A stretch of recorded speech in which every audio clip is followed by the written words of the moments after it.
Muito bem, estamos na lição de número 5 com o título Contra os Falsos Profetas. Nós vamos ver que lá no capítulo de número 13, de Ezequiel, está alertando ali sobre os falsos profetas, que Ezequiel teve que enfrentá-los, Jeremias teve que enfrentá-los, lembrando que Jeremias e Ezequiel foram contemporâneos. Agora, nos dias de hoje, essa lição, lá um episódio que houve com Ezequiel, muitos anos atrás, e serve de base para nós hoje. Quantos falsos profetas têm se levantado, quanto que o povo tem sido enganado, quanto que multidões têm sido arrastados para o erro, e nós precisamos voltar às raízes bíblicas. O textual está dizendo: e também houve entre o povo falsos profetas, como entre vós haverá também falsos doutores, e introduzirão encobertamente heresias de perdição e negarão o Senhor que os resgatou, trazendo sobre si mesmos repentina perdição. 2 Pedro capítulo 2, versículo 1. Já até esse alerta para nós através do apóstolo Pedro. Verdade prática, ou os falsos profetas contrapõem a palavra de Deus e lançam dúvidas no coração do povo. Então, além de trabalharem contra o nosso Deus, vão lançando dúvida ao coração do povo. Leitura bíblica em casa se encontra Ezequiel capítulo 3, versículo 1 ao versículo de número 10, a introdução está dizendo: depois do pronunciamento do juiz divino sobre a cidade de Jerusalém, com seus príncipes, e o próprio rei Judá, Ezequiel agora se dirige contra os falsos profetas. Então agora o desafio dele é contra os falsos profetas. O desafio maior para Jeremias, na cidade de Jerusalém, e para Ezequiel, lá em Babilônia, estando lá no cativeiro, era o fato de esses embusteiros, esses falsos profetas, estarem blindados ou terem o apoio de uma liderança religiosa e civil apostatada e desviada. Então eles tinham o apoio dessa liderança, esses falsos profetas. Tanto enfrentou o desafio com eles o Ezequiel, o profeta Ezequiel, como também o profeta Jeremias. Na parte primeira aqui, sobre os profetas. Qual era a função do profeta? A função do profeta era apresentar os oráculos de Deus, a mensagem de Deus ao homem. E a função do sacerdote é levar, a petição dos homens até Deus.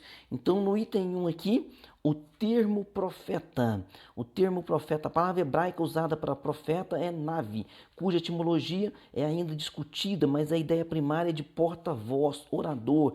Isso pode ser compreendido no relato do chamado de Moisés, quando Deus chama Moisés ali.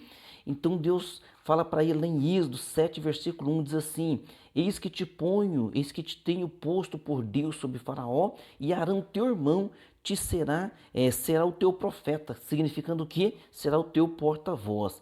Mas as três principais palavras hebraicas são nave, roe e rose, ou não oset, como aparecem em 1 Crônicas 29 e 29. Então, lá em 1 Crônicas 29 e 29, nós vamos ver lá escrito assim: os atos, pois, do rei Davi, assim como os primeiros, assim os primeiros como os últimos, eis que estão escritos nas crônicas de Samuel, o vidente. Então, aqui está falando o vidente, tá vendo? E nas crônicas do profeta Natã, nas crônicas do profeta, aí fala profeta Natã, e nas crônicas de Gade, o vidente. Então, falando profeta e falando vidente. Então, era o mesmo termo usado. Aí você vai dizer assim, pastor, no Antigo Testamento, aonde se vai ter a palavra profeta e falso profeta. Não estão ali no hebraico, não tem essa palavra falso profeta. Ela vai ter no grego, que nós vamos aprender daqui a pouco. Então, no hebraico, como é que eu vou descobrir se era um profeta de Deus ou não era de Deus? É pelo contexto. Então, ali está um profeta, ali está um profeta, ali está um vidente. Ele é de Deus ou não? Vamos ver o contexto, vamos ver a vida dele, vamos ver se o que ele fala se cumpre, se ele é um verdadeiro servo de Deus ou não. No item 2 aqui, outros termos para designar os profetas de Deus. Então, há diversos termos usados para os profetas, como mensageiro, embaixador, servo de Deus, servo do Senhor e homem de Deus. A palavra profeta é de origem grega, profetes. Então, o que significa? Significa antes e da raiz, p, do verbo pime, falar. Então, significa profetes, significa falar antes, ou aquele que antevê.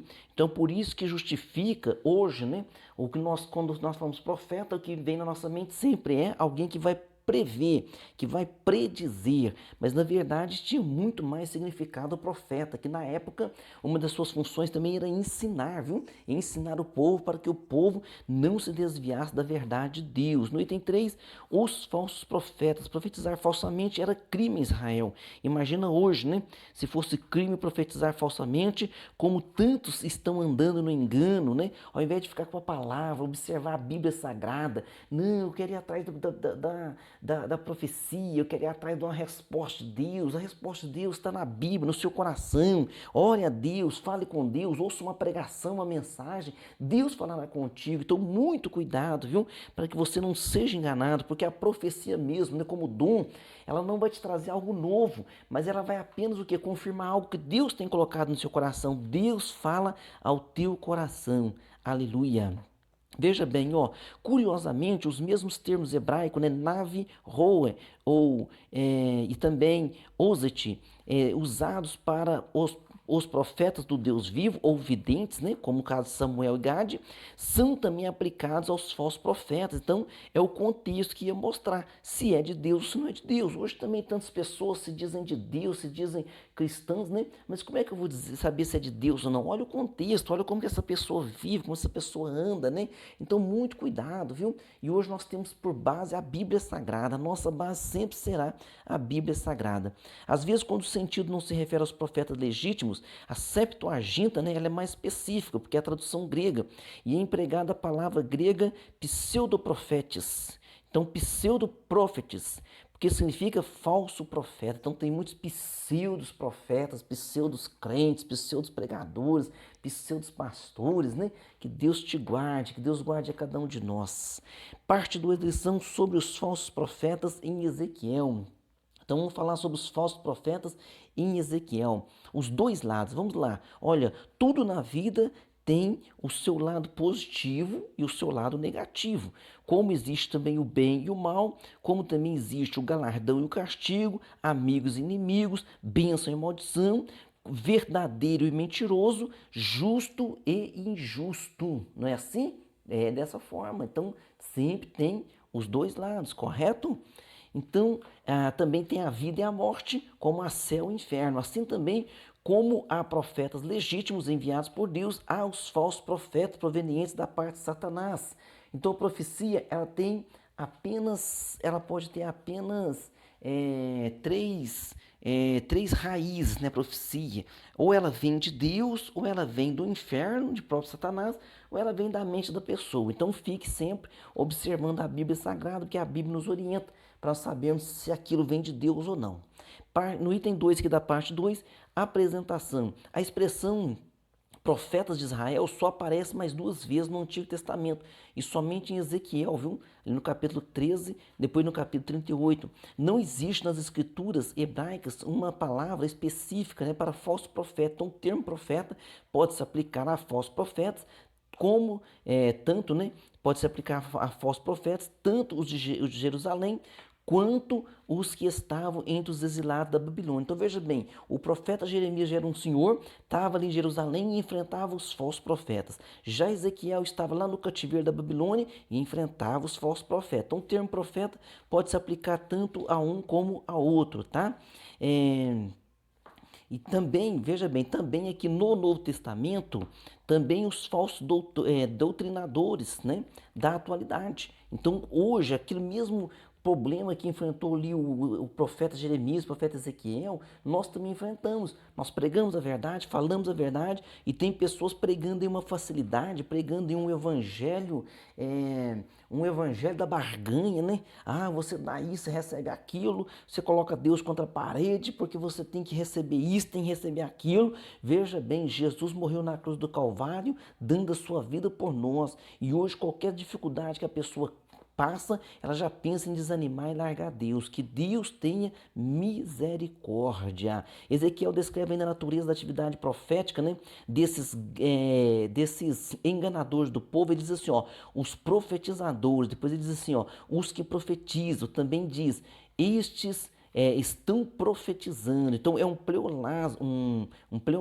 né? Uma redundância, uma repetição, é de uma forma até sarcástica. Então ele denuncia os falsos profetas que profetizam o que vê o seu coração. O que quer dizer o que vê o seu coração, né? Ezequiel dizendo isso? Olha, eles profetizam a visão da sua cabeça, da cabeça deles. Então, eles estão profetizando o que eles pensam, o que eles querem, mas não é o que Deus está mandando. Então observe a Bíblia. A Bíblia é a maior profecia. Não seja enganado. No item 3 aqui da segunda parte, o desserviço dos falsos profetas. Eles são chamados de loucos na Bíblia, viu? No hebraico é Nabal. Então, ser insensato, tolo. Então, Nabal afronta a Deus, zomba daqueles que confiam em Deus, não acreditam em Deus. Ezequiel afirma que eles seguem o seu próprio espírito, né? Sua própria mente e coisas que não viram. Então, é isso que está escrito, viu? Não se trata de mera tolice, não. Ah, pastor, eles foram enganados, né? Eles achou que era uma coisa, profetizou para mim. Não, veja bem, eles são inimigos do Senhor mesmo, tá? Eles são inimigos do Senhor. É que um povo, diz assim lá no Salmo 74, é que um povo louco blasfemou o teu nome, Senhor. Então, eles estão, vamos dizer assim, estão afastados de Deus, estão com a mente cauterizada e estão dentro das igrejas fazendo o povo errar, desanimando o povo. Porque diz que Deus falou uma coisa quando Deus não falou e o povo se sente frustrado, porque falta entendimento.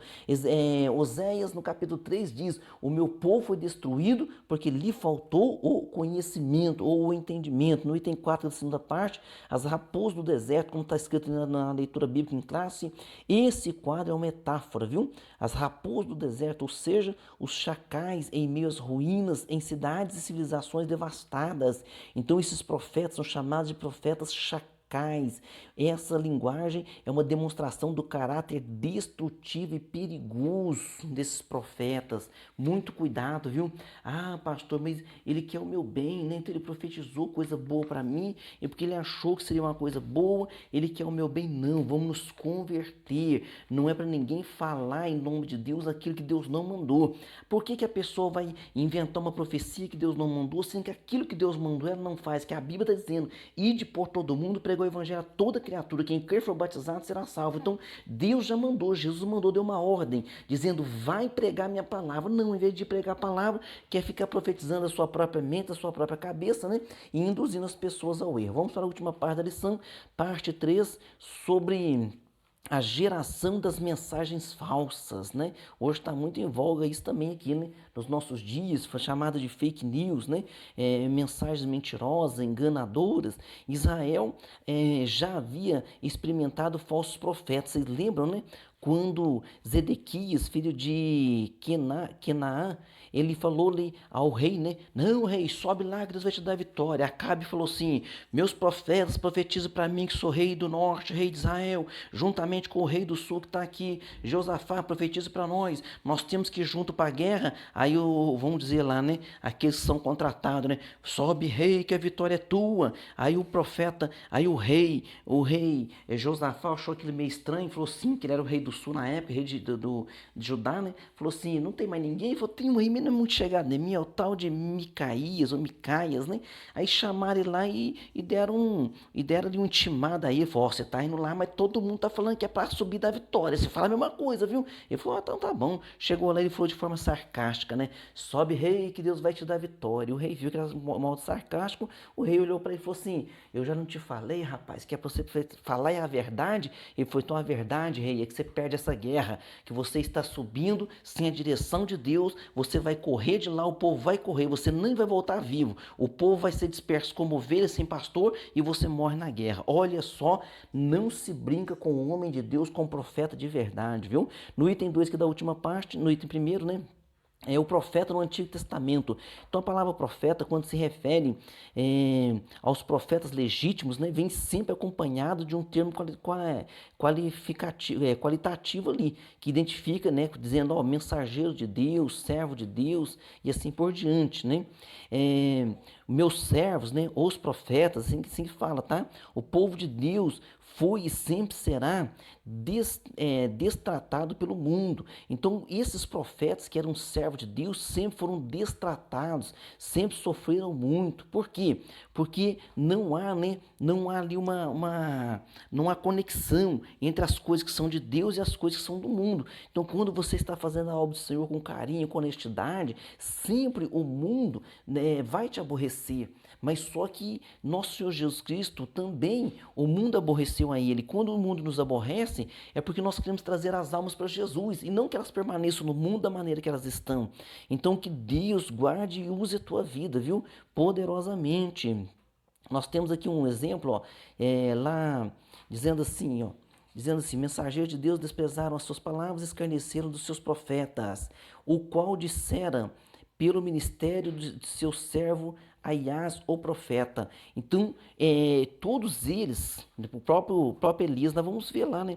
O que o Elias fala? O Elias, ele faz uma reclamação a Deus, assim, ó, mataram todos os profetas, só ficou eu. Então, os profetas eram desprezados, porque falavam a verdade, não aquilo que o povo queria ouvir, mas aquilo que o povo precisava ouvir. E este termo é interessante. Você vai pregar a mensagem, você vai pregar aquilo que o povo quer ouvir ou aquilo que o povo precisa ouvir. Então, o povo de Deus sempre foi e sempre será destratado pelo mundo, tá bom? Então, Jesus disse assim, ó, se o mundo vos aborrece, sabei que primeiro do que a vós me aborreceu a mim. Se vós fosseis do mundo, o mundo amaria o que era seu, mas porque não sois do mundo, antes eu vos escolhi do mundo, por isso é que o mundo vos aborrece. Então, que a igreja possa fazer a diferença nesse mundo. No item 2 aqui, da última parte, os portadores de mensagens falsas. Deus revelou a Ezequiel as fraudes divulgadas pelos falsos profetas, né? E eles se posicionam como porta-voz de Deus e se apresentam como enviados de Deus. Javé ou Yahvé, né, que é o nosso Deus, não os enviou. E a mensagem que eles anunciam ao povo é adivinhação mentirosa.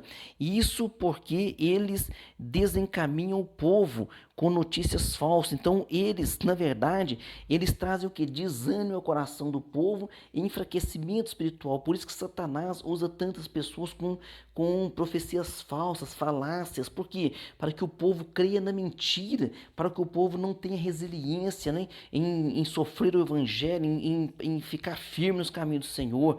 No item 3 aqui da última parte, a ira de Deus contra os falsos profetas, a sentença contra eles vinha desde Moisés. Então, falar em nome do Senhor, falar em nome de Javé e Yahvé, falar em nome do Senhor, sem que ele tivesse autorizado, era crime. Mas parece que isso não intimidava os falsos profetas, porque se sentiam favorecidos pelos governantes. Mas nós sabemos que lá no juízo final não haverá governantes, não haverá apadrinhamento. É o nosso Deus que julgará com justiça todas as coisas. Então, que Deus possa usar a vida de cada um e que nós possamos ficar com a palavra de Deus e não no engano, viu, dos falsos profetas. Eles contavam com a proteção do Estado, pois seus discursos agradavam as autoridades e a maior parte do povo, e às vezes era até mesmo, né, encomendados pela corte, né? Ou seja, que nem esse caso que eu contei para vocês, quando o rei do norte ali, o rei Acabe, fez uma aliança com o rei do sul, o rei Josafá, né? E chamou os profetas ali para dizer,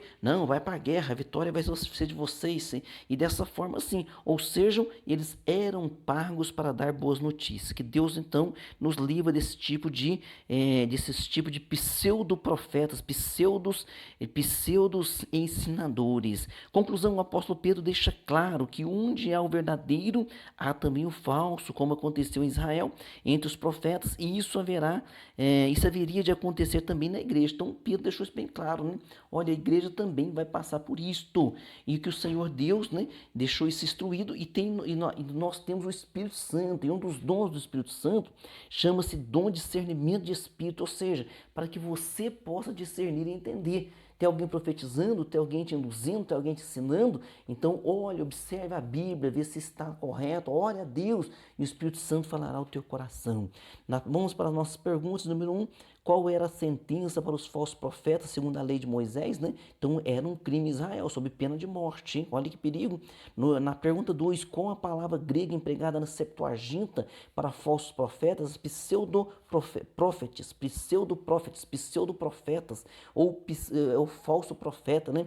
Pseudo-pastores, pseudo-ensinadores, pseudo-doutores, que Deus nos guarde e nos livre desse mal. Pergunta 3, o que indica o emprego metafórico da expressão, né, raposas no deserto? Então essa metáfora dos chacais em meias ruínas das cidades, civilizações devastadas, isso significa na verdade que eles estão sendo chamados de profetas chacais, ou seja, de destruidores. Pergunta 4, por que os falsos profetas não se intimidavam em seu ofício, né, em relação à lei, já que a lei de Moisés dizia que eles podiam ser até mortos? Por quê? Porque eles tinham um apadrinhamento ali, viu?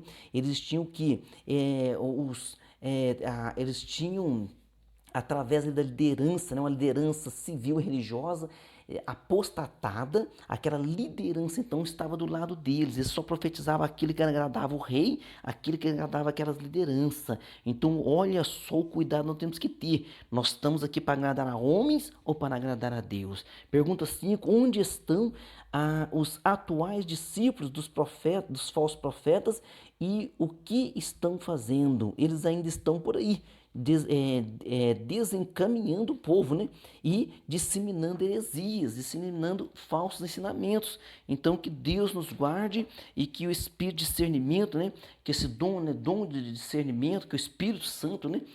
Tem vários dons ali que a palavra do Senhor diz que é dado, né? Através do Espírito Santo, que esse dom de discernimento de Espírito nós possamos tê-lo atuando sobre as nossas vidas, e toda igreja possa ter alguém, né? Com esse entendimento, para que o povo seja sadio e ensinado e possamos caminhar juntos para a vida eterna. Amém? Deus abençoe você e até a próxima aula.